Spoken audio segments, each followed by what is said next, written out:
I volunteered to help find a missing hiker. By the second day, I was more afraid of whoever was watching us than the person we were searching for. Her name was Erin Castellano, 27, last seen on a solo day hike near Mount Hood 2 days before I signed up. I was 22, home from college for the semester, restless, wanting to feel useful. The sign-up sheet at the ranger station had maybe 40 names on it by the time I got there. They split us into teams of 6, handed out radios and topo maps, and paired each team with a canine unit. It felt organized. It felt like something that would work. The first day was uneventful in the way search days are supposed to be. Long stretches of underbrush, radio chatter, someone's dog barking at nothing. But by the second morning, things started feeling wrong in ways I couldn't articulate at first. We found a fire pit half a mile off the marked trail, ash still warm under a thin skin of dirt, like someone had buried the coals in a hurry. Nearby, a can of beans sat opened, the lid folded back neatly, instead of torn. Erin hadn't packed canned food. Her family had given searchers a full list of her supplies. Then there were the footprints, boot prints, size 11 or 12, cutting across our path and doubling back on themselves near a drainage ditch, like someone had walked the same 20 feet over and over. Our team leader radioed it in. Nobody seemed alarmed. Search areas get crossed by other hikers all the time, they said. That night, an older volunteer named Walt sat next to me at the base campfire and told me, quietly, that this was his 6th search. He said he'd seen a man standing between the trees 3 different times that day, tall, still, maybe 200 feet out, always gone by the time he looked twice. He hadn't reported it. He said, if you report every strange thing you see in these woods, they stop letting you volunteer. On the 3rd day, we found her backpack. It was sitting upright against a Douglas fir, not tossed, not caught on a branch, placed. Inside were her wallet, a phone charger, a half-empty water bottle, no phone. The coordinators exchanged a look I didn't like. They kept the search running anyway. That evening, back at camp, a volunteer named Priya was going through the day's photos on her camera, the wide group shots we take for documentation. She went quiet, then turned the screen toward me without a word. In the background of a photo taken deep in the search grid, half swallowed by 2 overlapping tree trunks, there was a woman. Same red jacket Erin had been wearing, same dark hair. She wasn't looking at the search team. She was looking directly at the camera. Nobody remembered seeing her. Nobody remembered anyone standing there. Priya checked the timestamp twice, then a 3rd time, her hands shaking slightly. The photo had been taken 2 days after Erin disappeared. We handed the camera to law enforcement that night. I don't know everything that happened after that. The investigation moved past the volunteers pretty quickly, the way these things do once real evidence turns up. But a detective did call me weeks later, asking if I remembered anything unusual about the location, anything at all.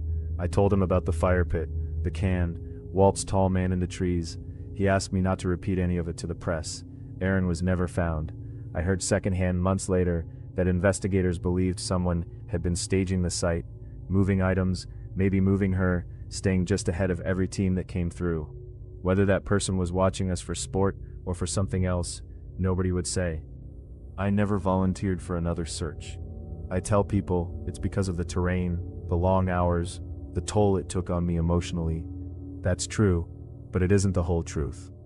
The whole truth is that I still think about those size 11 boot prints doubling back on themselves, about Walt's tall man between the trees, about a woman in a red jacket staring into a camera lens 2 days after she vanished. I think about the fact that whoever placed that backpack wanted it found, wanted us looking exactly where they told us to look. I don't wonder what happened to Erin anymore. I wonder who was really out there with us, walking just out of sight, watching a search party hunt for someone he already had. The last thing my sister ever sent me wasn't a goodbye. It was 15 seconds that still keep me awake, years later. Her name is Dana. She was 23 then, I was 26, and she'd driven out to see friends in Rolla, about 40 minutes from the farmhouse where we grew up in rural Missouri. She always messaged me when she left somewhere late, an old habit from when our parents used to worry. That night, she sent a voice memo instead of a text, which wasn't unusual for her. I didn't listen to it right away. I was asleep by 10. By morning, she hadn't come home. Her roommate hadn't heard from her either. I called her twice, no answer, then a third time, and got a strange automated message saying the number was no longer in service. That was when I finally opened the voice memo. It was mostly road noise, tires on gravel, wind against a half-cracked window. I almost deleted it, thinking it recorded by accident in her pocket. The police thought the same thing when I first brought it to them.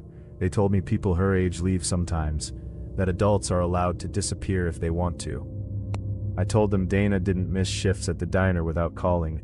She didn't ignore our mother's birthday, which was 4 days away. Something was wrong, and nobody wanted to hear it yet. I listened to that recording probably 200 times over the following weeks. It was on the 40th or 50th listen, with headphones on in a silent room, that I finally heard it. Voices underneath the road noise, faint, almost swallowed by static. A man's voice, calm, unhurried, like he was asking about the weather. "Does he know where you are?" Then Dana, quieter than I'd ever heard her, barely holding steady. "No." A car door closed. The recording ended 4 seconds later. I brought it to the detective handling her case, a woman named Reyes who'd been mostly going through the motions until that point. She had it enhanced by a lab downstate. They confirmed what I'd heard, though they couldn't identify the man's voice or pin down where the recording was made beyond, likely a rural roadway, low traffic. They traced Dana's phone signal to a gravel service road about 6 miles off the highway, the kind of place that shows up on maps, but nowhere else. Her car was there, doors unlocked, keys gone, purse still on the passenger seat. Forensics found the interior had been wiped down, steering wheel, door handles, both mirrors. Clean in a way an accident, or a panicked flight would never explain.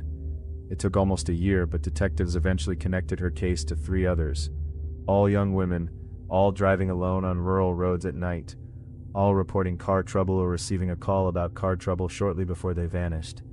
Vehicles abandoned near remote pull-offs, no consistent physical evidence, no suspect ever charged, though Reyes told me, off the record, that they had a theory about someone posing as roadside assistance, someone who knew exactly which stretches of road had no cameras and no cell service. Nobody was ever arrested. Dana was never found. The case is still technically open, though Reyes retired 2 years ago, and I don't know who has it now. I still have the voice message saved in 3 different places, in case my phone ever dies or gets lost. I've never deleted it, even though hearing it makes my chest go tight every time. It's not because I think it holds some answer nobody's found yet. It's because it's the last proof I have that she was alive. Her voice, steady even when it shouldn't have been, answering a stranger's question in the dark. Sometimes I wonder if she knew, in that moment, that it was the last thing she'd ever say to me. I hope she didn't. I hope for just those 15 seconds, she still believed she was going to make it home. Everyone celebrated when my missing roommate came home. I was the only one who wanted the police to keep asking questions. Her name was Mara. We'd shared a 2-bedroom apartment in Denver for almost 3 years, ever since college. She left for her shift at a marketing firm downtown on a Tuesday evening and never came home. 5 days of searches, flyers, a missing persons report, our friends taking shifts driving the routes she usually walked. Then, on the 6th morning, she called me from a gas station 40 miles west, saying she'd taken a wrong turn heading up into the foothills, gotten lost on unfamiliar roads, and her phone had died before she could call for help. Everyone was relieved. She looked physically fine, thinner, tired, a little sunburned, but fine. The police interviewed her once, accepted her account, and closed the active search. I was the only one who couldn't just be relieved. It started with small things. She used her old apartment key on the wrong lock, twice, before catching herself. She didn't remember our inside joke about the leaky faucet, the one we'd complained about for 2 years. She forgot her own mother's birthday, which was 3 days after she came back. Mara, who set calendar reminders a month in advance for everything. Then the apartment started changing. I'd come home to find furniture rearranged an inch or 2 from where it always sat, drawers reorganized in ways that made no sense to how we'd always kept them. One night I found her in the kitchen at 2 a.m., quietly feeding old photographs into the sink disposal. When I asked what she was doing, she said she didn't like how she looked in them anymore. She'd already gone through 2 boxes of her journals the same way. Our friends told me I was projecting trauma onto her, that people come back from terrifying experiences different, that I should give her space. Maybe they were right, but I started pulling up old photos on my laptop late at night, comparing them side by side with recent ones on my phone. The shape of her eyebrows, a small scar near her collarbone that seemed slightly higher than I remembered, the way she used to laugh with her whole face and now barely moved her mouth. I told myself I was losing my mind. I kept doing it anyway. 2 months after she came back, a detective called and asked to meet with me. Fingerprints matching Mara's had turned up during a separate investigation, inside a storage unit linked to a man who'd just been arrested on unrelated kidnapping charges in Wyoming. The detective wouldn't tell me much more than that, only that they needed to speak with Mara again, formally, as soon as possible. I never got the chance to tell her. 2 days later, I came home to an apartment that was too quiet. Her phone and both sets of apartment keys were sitting on the kitchen counter, lined up neatly side by side. She was gone. No signs of forced entry, no struggle, nothing on the building's cameras except her walking out the front door, alone, unhurried, sometime in the early afternoon while I was at work. She's never been found.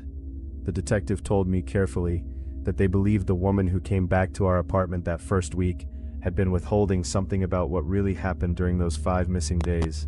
Maybe protecting someone, maybe being protected, maybe something else entirely they couldn't name. Nobody could tell me who she really was during that final stretch, or where she went the second time. I moved out 3 months later.